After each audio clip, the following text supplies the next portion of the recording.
Hello viewers, welcome to HR கலாட்டா. இன்றைக்கி SBO ஜாபில் எப்படி வித்ட்ரால் ரெக்வஸ்ட் கொடுக்கலான்னு பார்க்கலாம். ஃபஸ்ட்டு உங்கள் ஐடியை லாகின் பண்ணிக்கோங்க. SBO போர்ட்டலில் லாகின் பண்ணி உள்ளே போனீங்கன்னா உங்களுக்கு டேஷ்போர்டு, டுடே டாஸ்க்கு இந்த மாதிரி எல்லா ஆப்ஷன் வரும். அதில் டேஷ்போர்டை செலக்ட் பண்ணிக்கோங்க.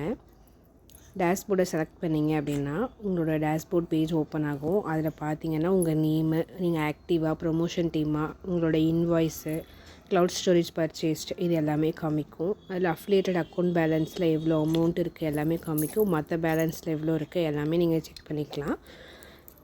இப்போது அஃபிலியேட்டட் இருக்கிறத தான் நம்ம ரெக்வஸ்ட் கொடுக்க போகிறோம். அதுக்கு மேலே அஃபிலியேட்டட் வித்ட்ரால் ரெக்வஸ்ட்னு இருக்கும். அதை கிளிக் பண்ணிக்கோங்க. கிளிக் பண்ணிங்கன்னா உங்களுக்கு இந்த மாதிரி உங்களோட பேங்க் டீட்டெயில்ஸு இந்த மாதிரி ஆப்ஷன்ஸ் எல்லாமே வரும். அதில் எல்லாமே செக் பண்ணிக்கோங்க. Bank detail, PAN card, account holder, உங்கள் பிரான்ச் என்னன்னு சொல்லிட்டு, அப்புறம் அமௌண்ட் எவ்வளோ இருக்குங்கிறது கீழே காமிக்கும். எவ்வளோ அமௌண்ட் இருக்கோ அதை அப்படியே என்ட்ரு பண்ணி சப்மிட் கொடுத்துடுங்க. அவ்வளோதான், வித்ட்ரால் ரெக்வஸ்ட் சக்ஸஸ்ஃபுல் ஆகிடுச்சு.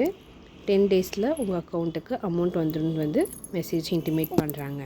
இப்போ நீங்கள் மறுபடியும் மேலே போய்ட்டு செக் பண்ணிக்கலாம். டேஷ்போர்டு கிளிக் பண்ணிங்க அப்படின்னா டேஷ்போர்டுக்குள்ளே போனோம் அப்படின்னாலே அஃபிலியேட்டட் அக்கௌண்ட் பேலன்ஸ் 0 ஆகிடும். அவ்வளோதான், நம்ம ரெக்வஸ்ட் கொடுத்து முடிச்சாச்சு.